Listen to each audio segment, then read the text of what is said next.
I'm actually going to back off a little bit. I'd wanted to start Tosfos with us, and we will do Tosfos, but because of the probing in the last Shiur, um, everyone is sort of in their thinking about the Malacha gone quite a bit further than I assumed everyone would be up to by this point, and therefore we are going to look in with a little bit more care at Rashi because there's a number of features in Rashi which I had decided not to draw attention to because I thought it'd bring up too many difficult subjects or topics, but since everyone's already there, we don't really have a choice but to do it.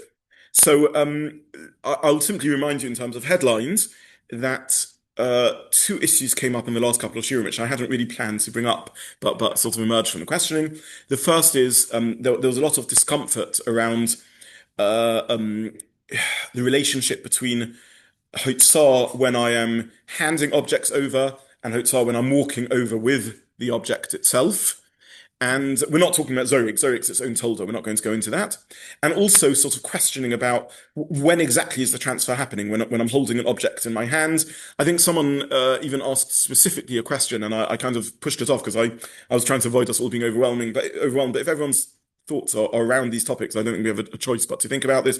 When I bring my hands in, for example, so let's say the Osher puts the object into the outstretched hands of the Oni, and then the Oni begins bringing his hands in.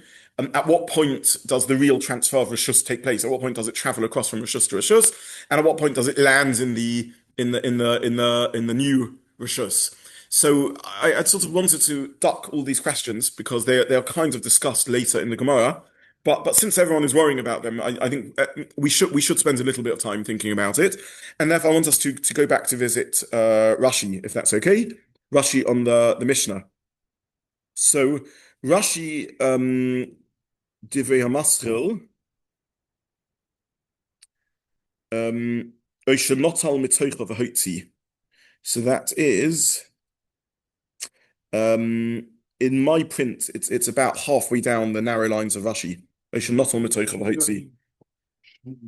Well, I began by saying in my print, but in my print it's legal with different prints have different things on the side. Yeah, it's literally in my print it's parallel to Hagos for Tionim, a different one.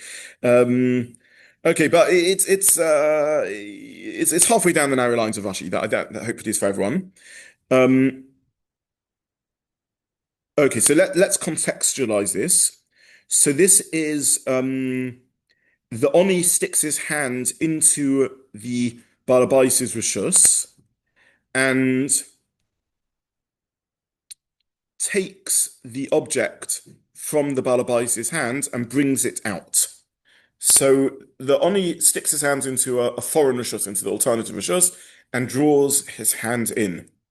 So at which point does the transfer of the object from Rishus to Rishus take place? And which point does the Hanocha take place? So Rashi problematically says, so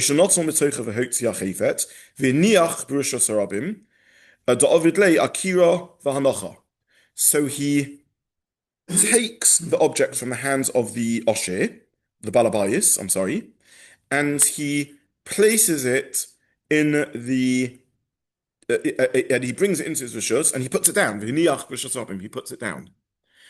Now, Rashi is adding something to the Mishnah, just by way of, just as a matter of fact, he's adding something to the Mishnah, clearly because he felt he needed to do so, which doesn't read well in the Mishnah, because the Mishnah is missing a piece of information, and conceptually is very problematic.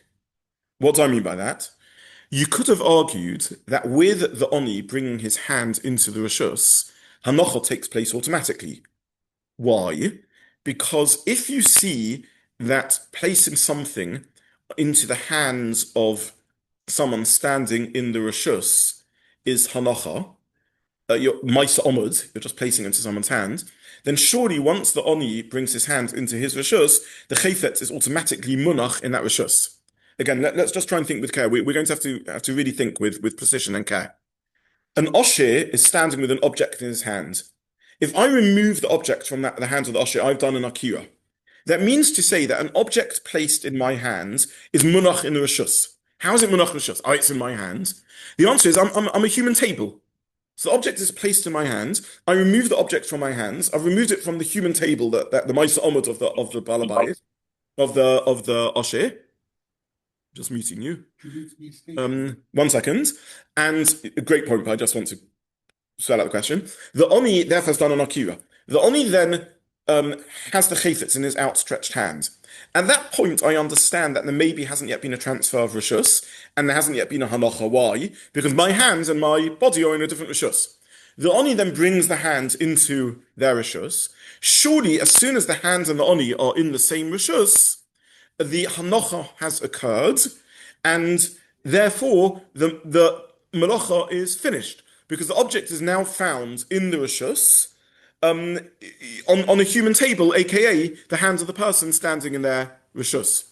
So why does Rashi say that you need a Hanocha, that the Oni has to put the object down, v'hiniach? This is the problem with Rashi. He's adding a clause into the Mishnah that the Mishnah doesn't mention. The Mishnah just says, not on the Masechet Shabbat. He just brought it out. It doesn't mention a word about needing another Halacha.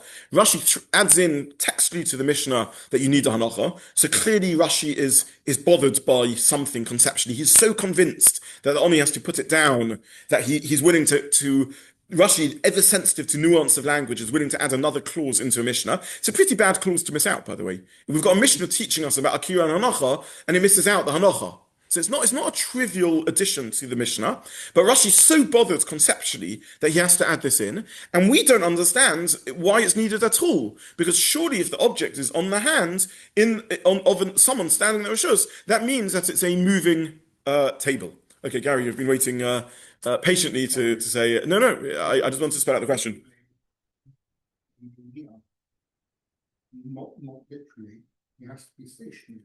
Because once he's walking into the town, he's not being made near. And I thought that was the way behind of things like muktzah, and move.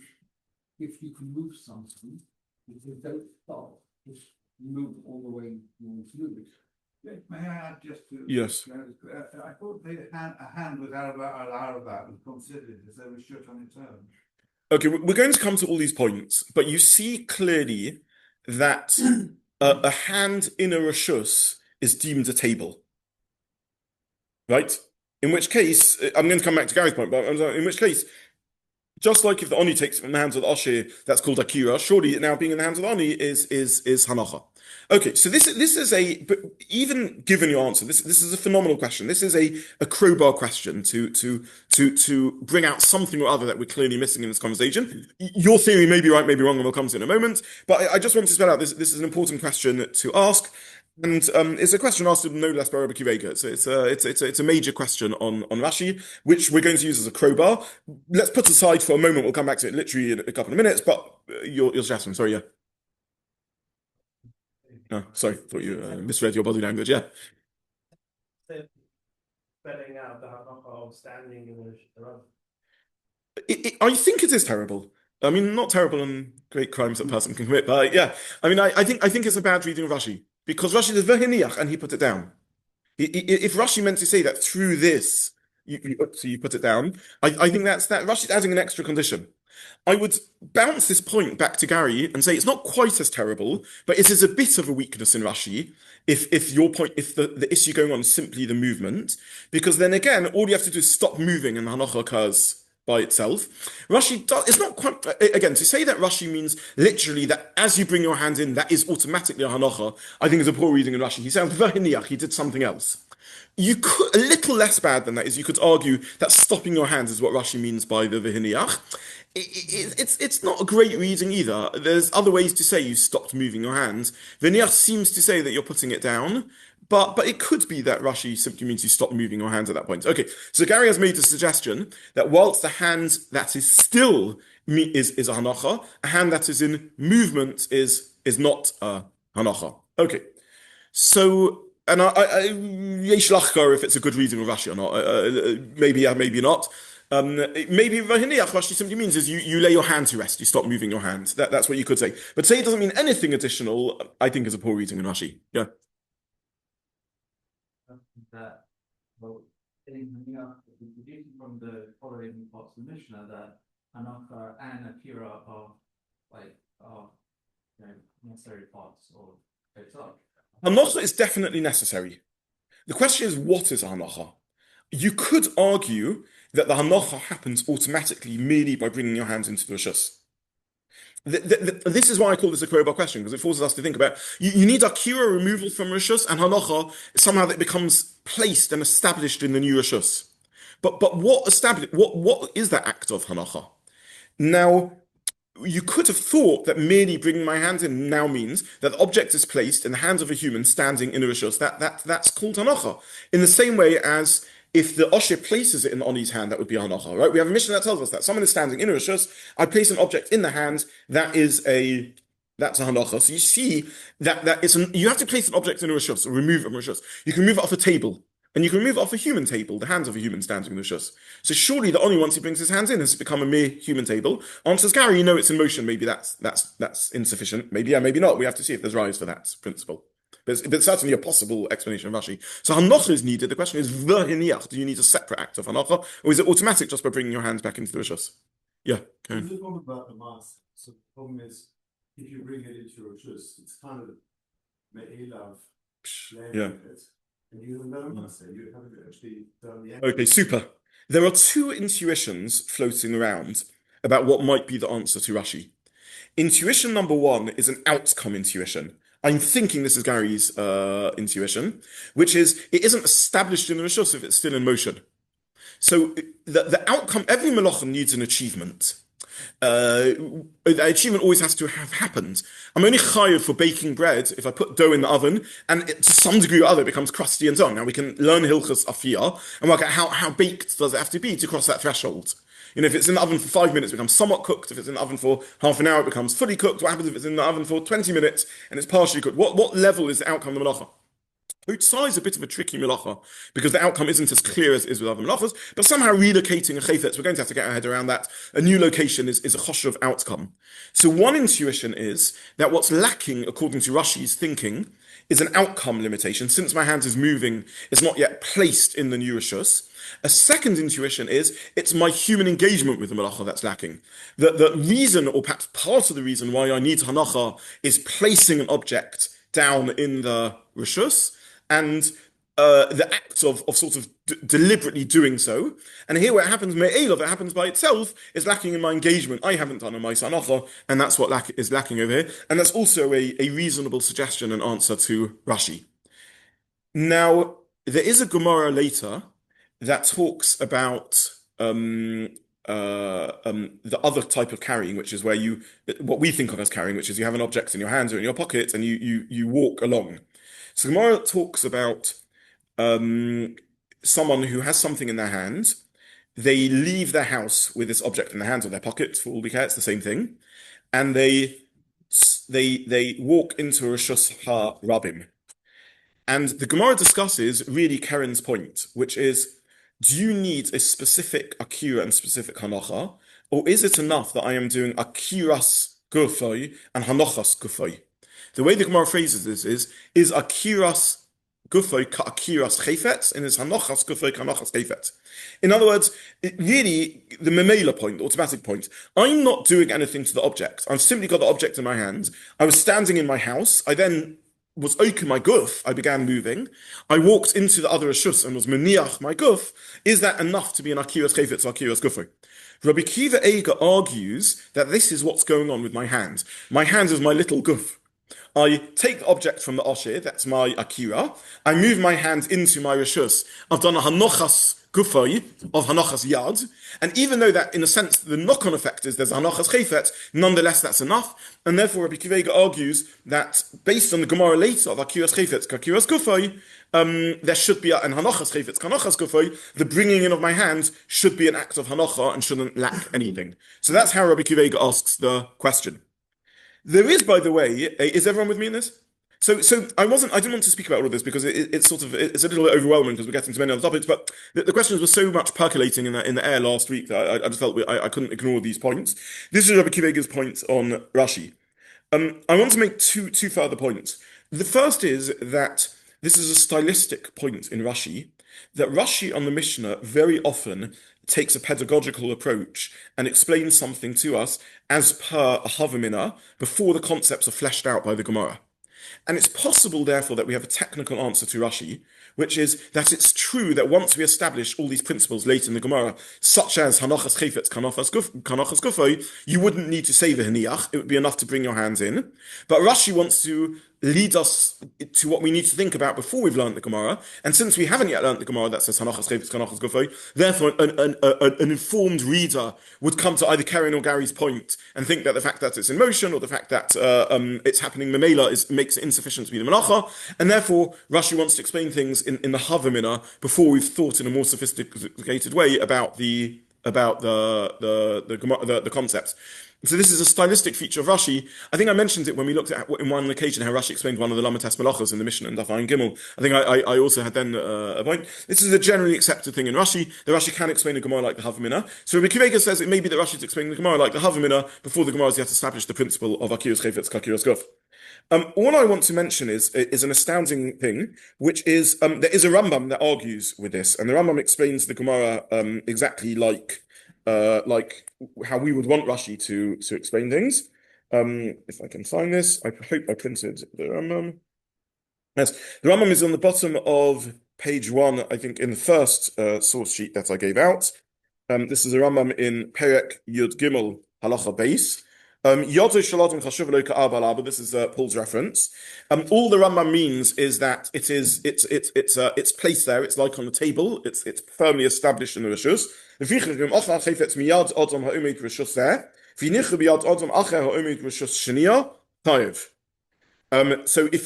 are oika a chayfetz from someone's hand, or you place it into someone's hand, you're chayiv. That's really just the Mishnah. If you're oika the chayfetz from the osher's hand, that's an akira, and if the osher places it into the oni's hand, that's a hanocha. So all the Rambam is saying is what we keep on saying, that a human hand is a human table, maisa omud. Okay, then he carries on. If you're standing one rishus, a poshet yad rishus sheniya, v'akan chayfetz mimena, omi yad adam ha'omed ba. So you're standing one rishus, you take the chayfetz from the hand of someone in the other rishus, v'hichte yad elov chayiv, and you bring your hand back to you, you are chayiv. What does the Rambam say? That the mere act of bringing the hand back to me is enough to make me chayiv. He doesn't say v'hichte yad elov v'hiniach, that you have to bring the hand back to you and stand still or stop, put it down. So the Rambam explains the Mishnah the way we would have wanted the Mishnah to be explained, as per our question on Rashi, not as per what Rashi actually says. Would Rashi agree with the Rambam in the Maskon or not? We don't know, but all I'm pointing out is that the Rambam says what we would have wanted him to say in the Mishnah. Does everyone see where I'm coming from the Rambam? Is that clear? Is that clear, Diuk? Yeah, is everyone with me? So the Rambam simply translates the Mishnah as the Oni stretches his hand out, he takes the object from the hands of the Osher. Okay, we've established the hands of an Osher is Gedal or Dalit, it's a human table. He brings it back, v'hichsi yoda chayiv. As soon as you bring your hand back to yourself, you're chayiv already, without any further T's and C's. Okay. Obviously, he's relying on enough statements.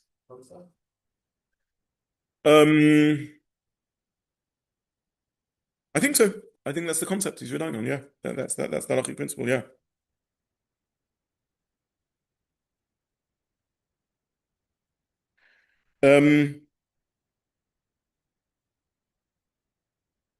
Okay, so that's in a sense just cracking open Rashi a little bit more.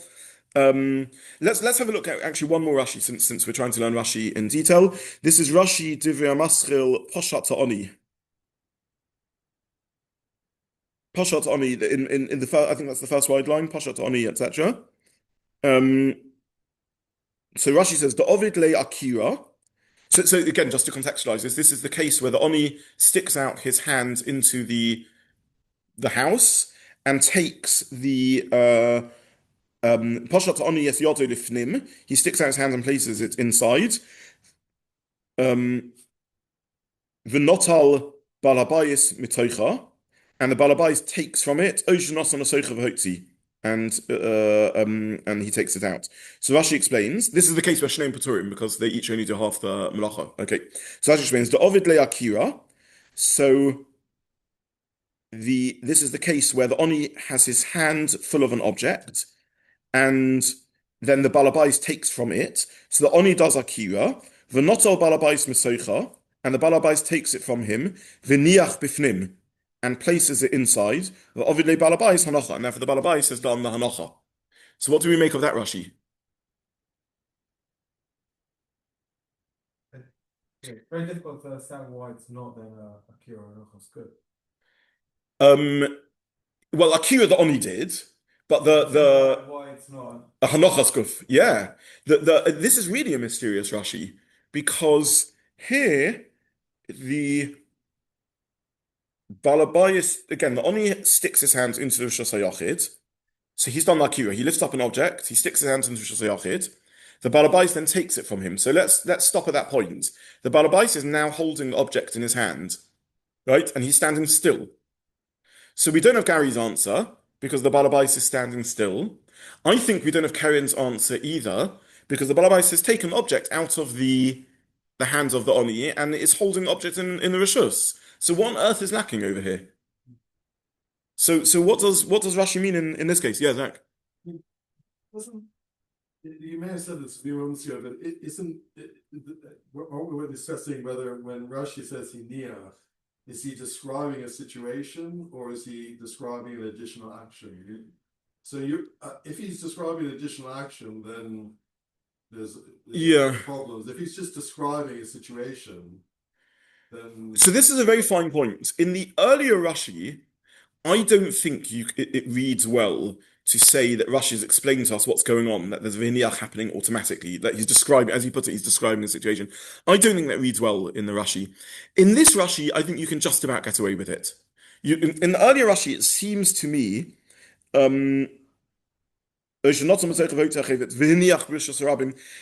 Ovid Le'akira, it does seem to me like he's describing something extra happening. It may merely be that he's stopping his hand moving, Gary's suggestion, or he's literally putting it down. But it does sound like he's adding an extra stage to things. In this Rashi over here also, the not all balabais mesoich v'hiniach bifnim. Again, you may be right. I can't prove you wrong. It seems like Rashi's describing something extra the balabais. I'll come to a moment. He's describing something extra the balabais is doing. If it is describing something extra the balabais is doing, then we're left floundering. Well, what is this extra thing that the balabais is doing? Unless you're right, Rashi's explaining what's taking place automatically.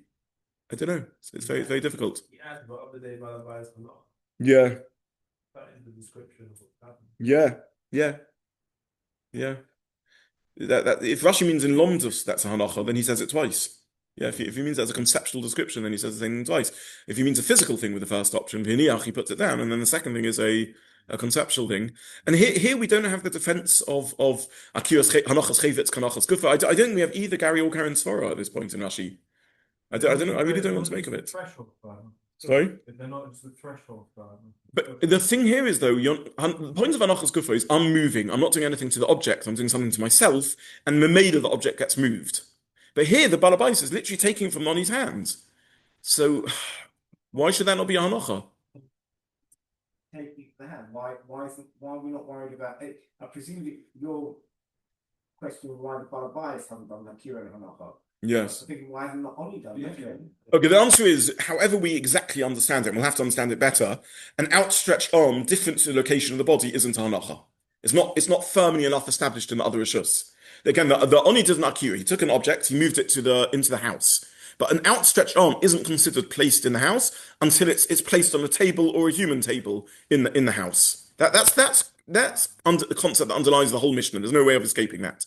That merely moving the object on your outstretched arm isn't arrived enough in the new Rishus. Even if he stops. Correct. Even if he stops. Yes, 100%. Yes, yeah. A hand connected to a body is a human table. An outstretched hand's not a human table. There's no way of avoiding that. I'll come to you in a moment, Robert. I've got a couple of live questions. Yes. Maybe the Balabai, he takes from the stretched out Ani's hand, he's continuing the Ani's action. So it's the same way that Ani wouldn't be wouldn't do the Hanacha unless he puts it down on something. So the Balabai needs to put it on something. Because he's as if he's continuing as if he's the continuation of the hand of the. So I don't know what that means, either conceptually or practically. If Rashi is literally viewing it as still in motion, that's a very weird way to understand the concept.